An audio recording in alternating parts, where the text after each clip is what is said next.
Allah, the Beneficent, the Merciful. Welcome to the final episode of this season on Muslimah Spills. And if you've been with us from the very beginning, you will know that this is something you should not miss at all. If you are just new joining us on this channel, please ensure you subscribe, like, and also drop messages for us in the comment section.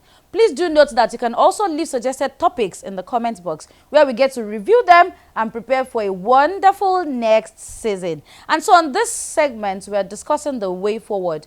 We have highlighted the problems, the challenges that Muslims have been facing and why we have this generational gap. And so now we want to discuss practical solutions that people who want to chant a new course will begin to follow, and inshallah Bikudratullah get very beautiful results from them. So Khadija, what do you think is the way forward? I think that we ended the last season talking about acquisition of knowledge, and then that while we are still discussing acquisition of knowledge, we would like to highlight what's the kind of knowledge you need to acquire. Okay. Knowledge of the Quran, that is non-negotiable. The Sunnah of the Prophet Sallallahu Alaihi Wasallam. The Sirah, because if you go through the Sirah, you will have enough motivation and examples to lead your life with. Yeah, very good. Also, apart from reading the Quran, know the meaning, the tafsir. I mean, I feel like once you read the meaning of the Quran, you reflect on them. They assist you when you need to make decisions. You will be like, okay, this session of the Quran talks about this. Yeah. So, and then the Hadith, then Sirah, then Islamic civilization, the history of Islam, science in Islam. I mean, topics like life as an embryo, astronomy, all those things are in the Quran. I mean, we have them. So I feel like, yes, so if the more you read, the wider you read and all of that, and then strive to build a personal library, you know, buy paperback or soft copy and then have them.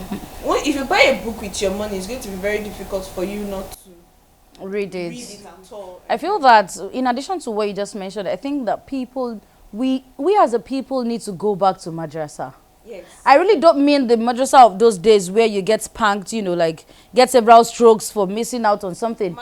You know, like you have to really master the Arabic language, because this is our language. This is what the Quran is revealed with. So if we go back to really study it, go back to, you don't have to go to madrasa to sit down. You know, we have all of these things online now. Very easy for us. We as a people need to familiarize ourselves with our code of conduct. Yes. So I feel that it's important. People need to go back to the madrasa, go and learn these things, and so that we'll be able to, you know, use them in our daily lives. So Asma, from your own end, what do you think is another way forward? Well, I think that one of the things that would really make us stand out is that when we are financially independent. Damn, that's very important. Yes. Very important. Honestly, is when you are not dependent on others. When you are getting your living from somebody that would lead you to be cautious because you know, oh, this person doesn't like this or this person doesn't like that. But when you as a Muslimah, you strive to earn your keep, it will make you, to give you leeway, you know, to give you enough room to practice Islam the way it's supposed to be practiced. And I think that this two really goes together. So as Muslims, it means that whatever it is that you want to do, ensure that you get to be pick of it. Ensure that you are a force to be reckoned with. And this would also assist you in getting, you know, when people are looking for you, when you are being a sought after person, it means that you have gotten somewhere. You have gotten to a stage where you can quote your price, so to say. And then very true. At the top. And when you are there, when you tell them, I'm sorry, I'm leaving this meeting by 12, I want to observe the half. They work with your time. They work with your time. You go to your schedule becomes important. Then you come back and you say, oh, it's 2 o'clock. We're going for Zoom. Like we are, you know, things like that. And it sticks. Scheduling the meeting, they already know your personality. They'll be like, exactly Friday. Yeah. You know, you are going to go for Juma at this time. Because we know that ordinarily meetings you have smoke time. There's a time after 1 or 2, 3 hours. Tea break. Those that want to go and smoke and do all those things. So as when we as Muslims, we as Muslims generally, when we ensure that we get there, little by little, Islam, our life will become revolved around Islam. Yes. And then consciously or unconsciously, people will keep falling in. True. I want to speak on that financial independence, and I feel like when you are financially independent, you can decide where you want to spend your money. Yeah. Exactly. You can decide I want to take a course. You can decide I want to invest in knowledge without necessarily affecting the pocket of another person. So it gives you the freedom. And then we should. I mean, Khadija was a very rich woman. So Very. I like that part of our life, seriously. There's nothing stopping us from building our empire, you know. Of course, true. Investing wisely and all of that. And I think that since we're in a materialistic world, that's one thing we need to show to people that yes, you can have your money, you can have your empire, you can be rich, and then your Islam will still be intact. Yeah, exactly. I'd like to note that, especially for the married ones, it's important that married Muslims should not lose themselves to their marriage because of financial incapacity. To a very large extent, so many female Muslims are hindered, you know, they are debarred from doing what they want to do because they don't have the means to do it on their own. You know, so they always have to rely on whatever their husband gives them. You know, no man wants to get married to a liability. That is the truth. So you don't feel that, well, at least my husband is rich. And Even look at the children of the rich that we have around us, or the wives of the rich. They still run businesses. They have their own thing that they do for themselves. Like I have a big sister that is usually saying, see, my husband has his money, I will make mine. Because your responsibilities are not, all your responsibilities are not his responsibilities. You know, the way we have it in our typical setting now, if you are going to your mother-in-law's place, you know that you must buy something. You have to give people. But if you are going to your place, he might not necessarily remember to even give you. Even if he gives you, he probably gives you for mom and dad. But you have siblings, you have neighbors. Everybody is looking at Khadija. It's been a while. She gets. So like, we need to really work on that, and it's very, very important. You wanted to say something? Okay. What I just want to add is, apart from seeking knowledge, developing yourself, I think it's very important to know your capability. As in, know your personality, identify your strengths and weaknesses. It's very important, because you cannot say, okay, I'm listening to a talk show on Muslim pills. Now I want to start start reading and writing. And you know you don't have strength for writing. So you have to identify what are your strengths, what are those things you are good in. It's very important. And what are your weaknesses. Then from there you can now move on. I think that also brings me to, you know, assisting ourselves to grow. Very important. Having a circle of friends, we know our strengths and weaknesses. What friends are supposed to do is help each other grow. So if I know my friend's weakness and I also know her strength, I push her to make that her strength come out on top. You know, the more dominant your strength is, the less noticed your weakness is. And that is the way it's supposed to be. Rasulullah said, Muslims are what? Brothers unto one another. And what do brothers do? What do pillars do? They support each other. Such that the weakness of somebody is not shown. It's not obvious. I think that's something we also feel like have to also do as in Muslims. assisting ourselves. I mean, when you see that your brother is slacking, I mean, they are not being at their top. Yes, they are not being at their top, or okay, this person has relaxed, or this person so I feel like we should help ourselves to wake up to your challenges, like to your assignments, like do them properly.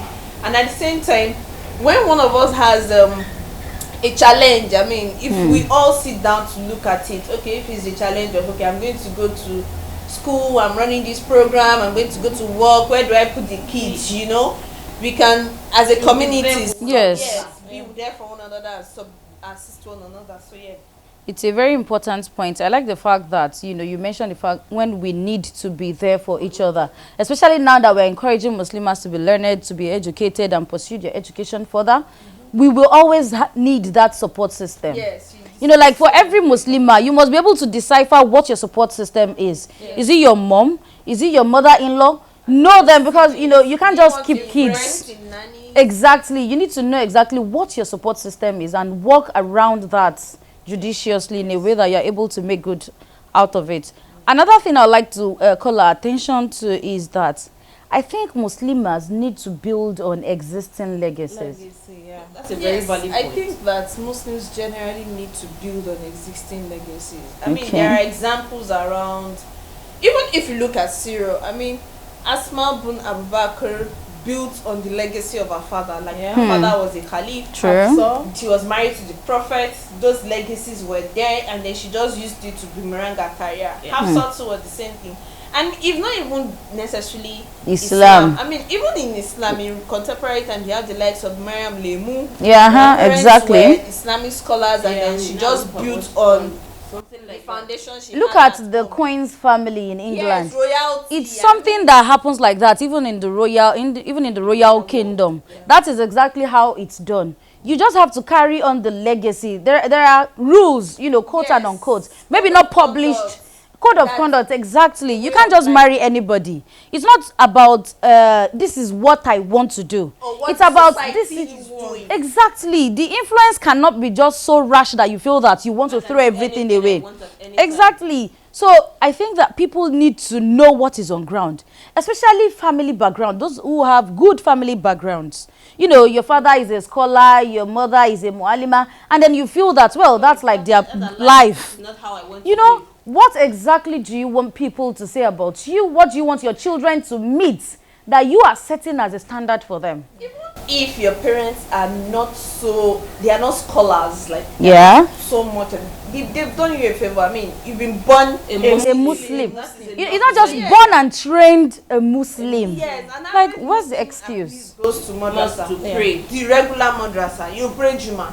The onus lies on you to improve yourself. Yeah. And then wherever it is that Allah has allowed you to pick, by the time you are stopping, your children should pick up Be that able to. legacy. It's even the same thing for the workforce and the industries. Yes. People, look at the governorship of Lagos State.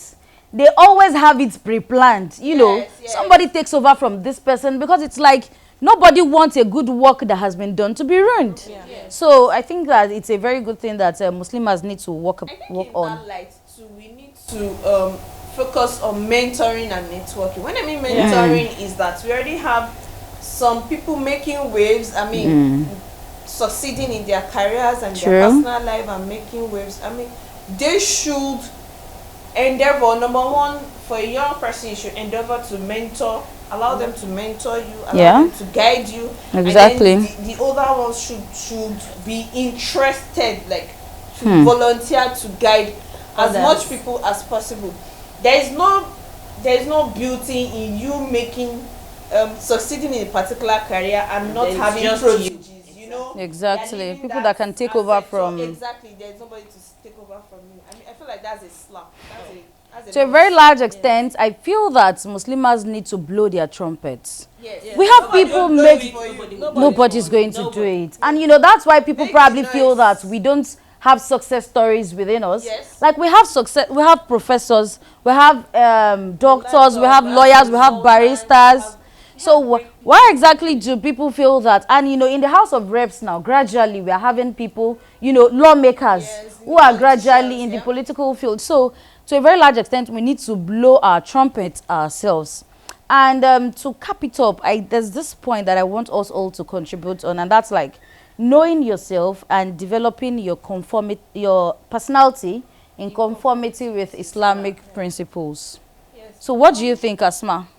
Well, for me, knowing yourself is a very big deal. A lot of things are big deals. But when you know yourself, like she mentioned, it helps you to decide what kind of person do I want to be. What aspect of Islam do I want to contribute? Exactly. So knowing yourself helps you to play to your strength. And when you have read and all these things you have said beforehand, you have read the serial, you have seen so many examples, different kind of people with different kind of personality. You ask yourself, how do I want to do my own? What is going to be my own contribution in Islam? Because the truth of the matter is, Allah is going to ask us, What you have how did you contributed. use Islam? Yes. What did you Contribute? How did And you how live did you it? live it? So when we ask ourselves these brain-tasking questions, I believe that it will push us to discover who we are and where we want to be. Good. In addition to that, I think for every generation we find ourselves, Yeah. we will always have people contributing to Islam one way or the other. Then I feel that our watchword should be, how will I make a change? Let me This create thing a that people have difference. been doing, Okay, how do we I have make it scholars better? of hadith, we have scholars of fiqh, people have been going to school, but what is the particular difference I want to Where make? is the gap that I want to fill? Yeah. Exactly. There must be a vacuum that you're filling. There's something that eventually people are going to be saying, well, even though this person has done it, she's also doing it, but she's doing it differently. You know, and that's like the essence of research. Yes. There must be something, there must be a loophole that you want to fill that somebody has not done. So, okay, Khadija, I want you to talk about developing your personality. Because now, I don't want people to get a wrong notion from this segment that, well, okay, what I want to do is, you know, how to like prep people up, how to do makeup, that's my personal. How do you build a proper Islamic personality for a female Muslim? Okay, I feel like number one is that everybody needs to renew their intention, and Great. You have to come to the fact that everything you do must be an act of worship. You know, That's important. you are going to work, whatever you read, whatever career you're doing, whatever it is you're doing, has to be for the sake of Allah. And if that is there already, we all have our strengths, we have our weaknesses, there's even a lot of vacuum for the Islamic world to fill at the moment, you know. A whole lot. A whole lot of vacuum. So yes. So just study yourself. Like my sister said, know your strengths, know your weaknesses. And then you need to know your do's and don'ts. I mean, things that are non-negotiable for you. Things that you can't compromise at all. Come what may. And then you itemize them, highlight them, and then start thinking of when you have a situation that arises where those ideals are attacked. What do you do? I mean, exactly. You don't just, for example, you're going to a program, you're probably giving a speech, or you're collecting an award, and you didn't think of how you want to handle the issue of handshaking. I mean, that's something. You should even planning have that for when foresight. okay. You must have thought about it beforehand before For even example, going. the day I was going to do my international passport, and then I was already thinking at home, I was already thinking of all the responses. If they say this, This is what I would say. Exactly. Like, you know, you should never be caught unawares. Exactly, caught unawares. Just prepare yourself, know your environment, know where you're dealing with, decide what exactly you want to, the vacuum you want to fill, the challenges you might face. I don't think that you should plan to do something and not expect challenges. X-ray those challenges and start thinking of solutions. And then I think what I teach from that is don't be apologetic Muslims. No.